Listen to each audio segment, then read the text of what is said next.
Good morning, everybody, and how you all doing today? First of all, welcome to the 28th episode of DJ Talk. And now, before we get started, I hope you guys are enjoying this week and especially Mother's Day that is around the corner.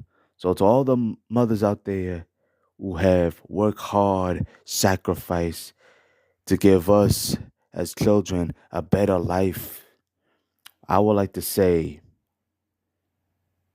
Happy Mother's Day, and especially to mine as well.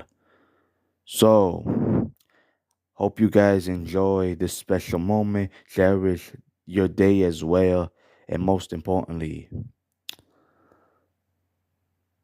continue to be the love of our lives. Thank you to all the mothers out there. Happy Mother's Day. So, if you guys haven't heard the last episode, it was an impactful episode filled with motivation and determination. So go make sure you guys go check that out. So without any further ado, this is like I don't know how many times I'm gonna say it. Let's get right to it. In today's episode, we're gonna be talking about how to stand your ground. And the question on everyone's minds is, what does it mean to stand your ground? And you know something? That is a great question. And that is what we are going to be talking about today. It means that it means not to retreat or lose one's advantage in the face of opposition, to refuse to be pushed backward, or to continue in your beliefs in a argument. There are various steps of how to stand your ground. And you know something? We are going to be starting it off with number one, strike the right tone. The first thing you can do politely, stand your ground, is to use a soft tone of voice. A softer tone demonstrates that you don't mean to be combative, which puts the person at ease. Don't be perceived what you're saying as rude or aggressive. A calm tone is also pleasing to the ear. It gets it's hard to get angry at someone who is speaking pleasantly, and it compels the other person to listen more closely so they don't miss what you're saying. And despite what you think, you can be assertive while maintaining a soft tone. In fact, a soft tone demonstrates that you are so confident in what you are saying that you don't need to raise your voice to scare the other person into listening to you. To find the right level of softness, target your power pitch, which is the tone of voice you use when you know what you're talking about. A soften it very so lightly. With a soft tone, staying calm and persistent is the goal. Number two, leverage facts versus opinions. Another way to politely stand your ground is to clearly distinguish between facts and opinion. No one can argue with facts, even if they unsettlingly inconvenient. It, in contrast the facts with your own opinions. Once you've laid out the facts, let them know your opinions about what action should be taken in the light by the facts.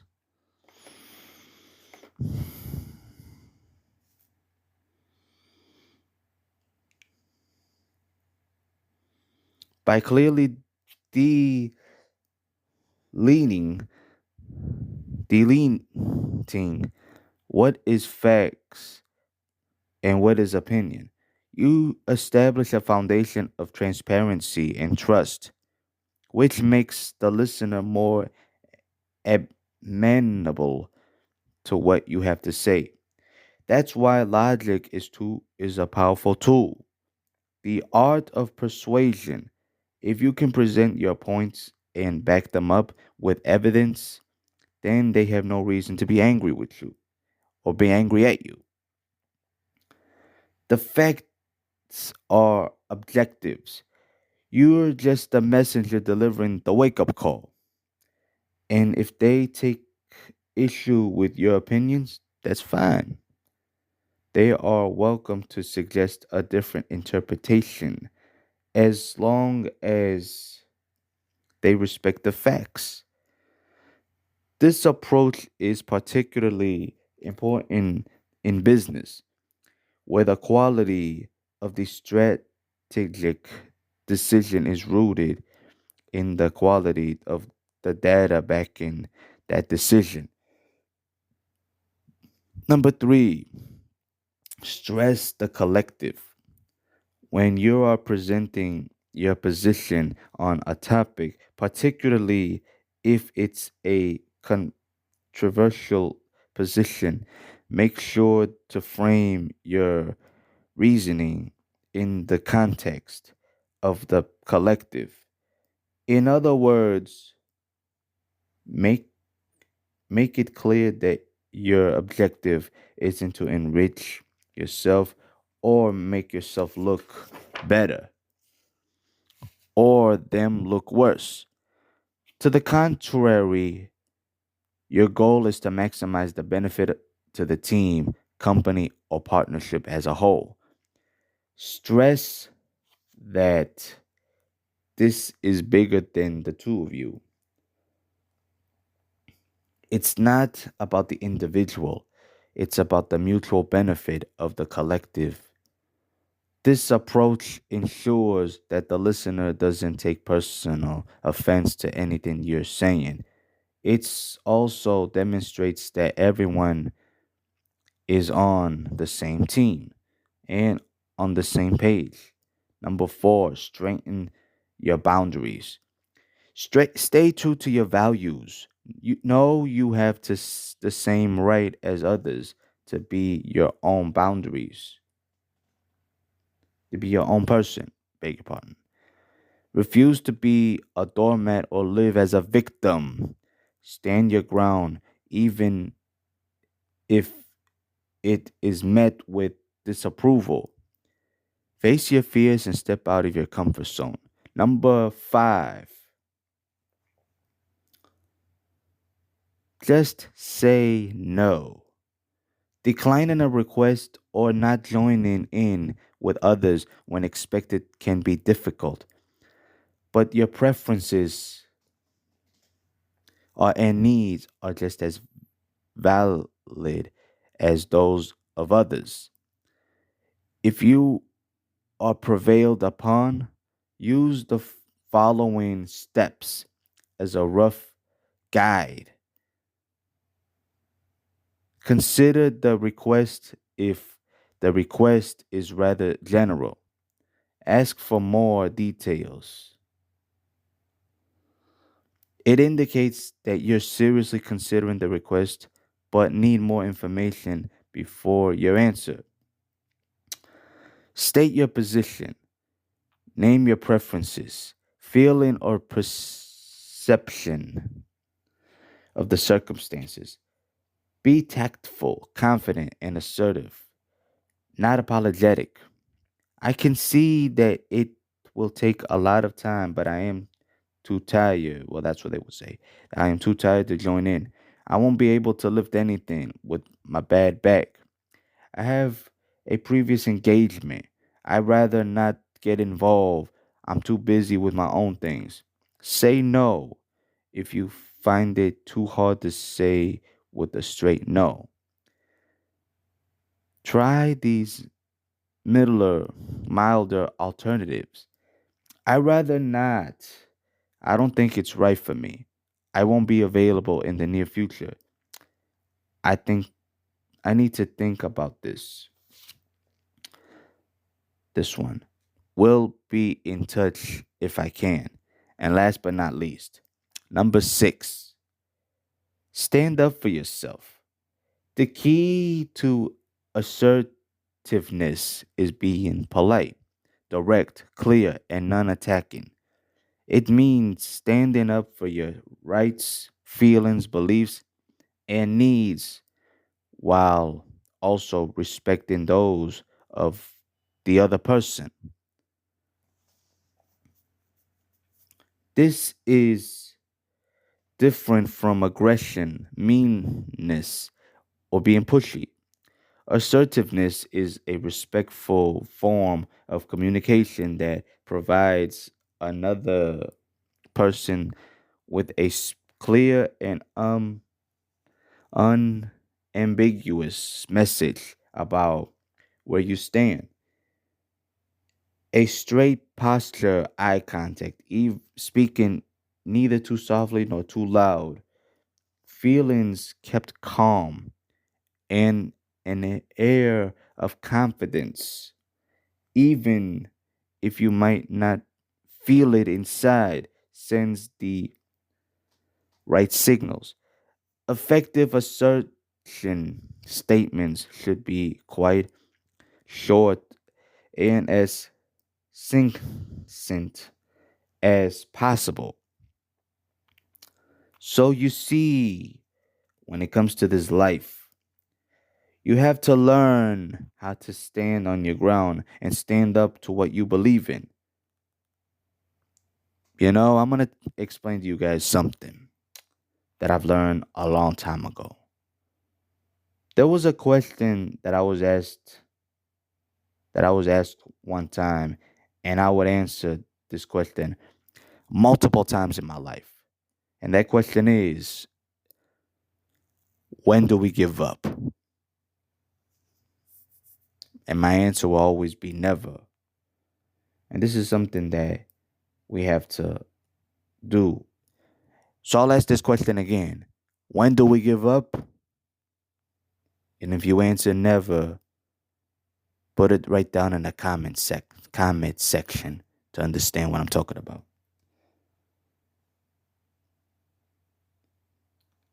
And when somebody tells you to give up, surrender, retreat, and etc., the question is, and I know I've asked this question one too many times already, but here in DJ Talk, I can ask the questions.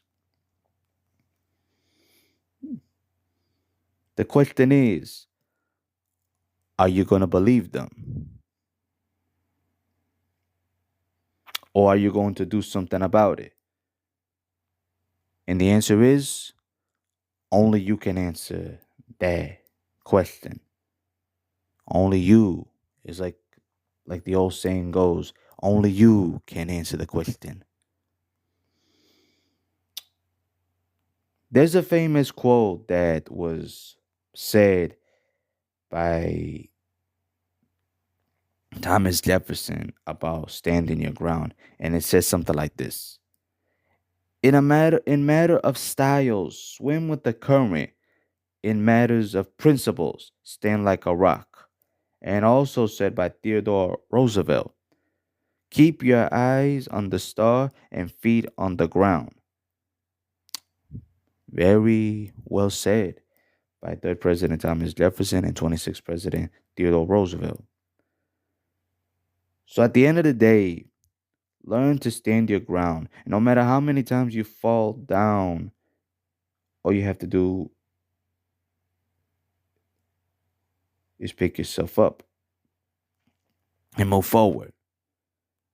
So, to end this episode, I would like to say that whatever you do, always, and I mean always, stand your ground and stand up to what you believe in.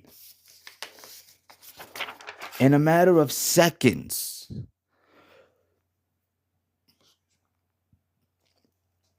anything can happen.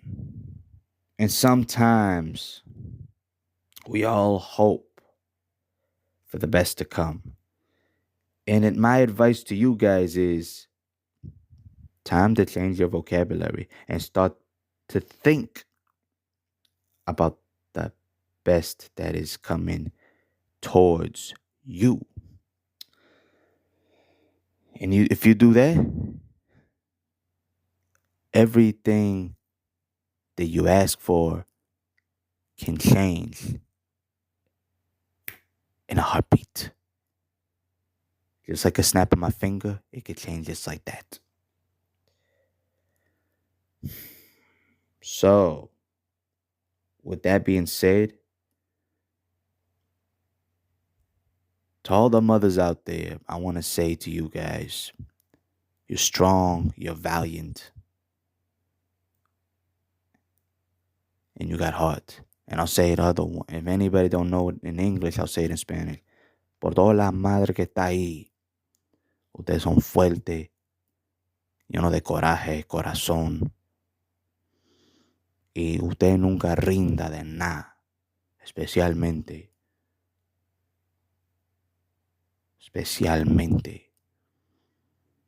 Usted es un ganador. Y usted tiene algo de brindar siempre. Siga brillando, porque hoy es tu día. No solo es día de madre mañana, pero cada día es día de madre. Así que feliz día de madre a todas las madres ahí. Con siempre, con valentía y con amor y con agradecimiento y con gracia también. So, thank you guys for tuning in. Make sure you like, comment, subscribe, and turn on the bell for notifications. And I hope you guys learned something new today. But more importantly, I hope it touched your heart as well. So, until next time, and stay tuned for the next episode of DJ Talk. Stay positive, stay motivated, stay driven, stay determined, stay humble, stay focused, make an impact, and most importantly, stand your ground. Peace out, and I hope you have a great day.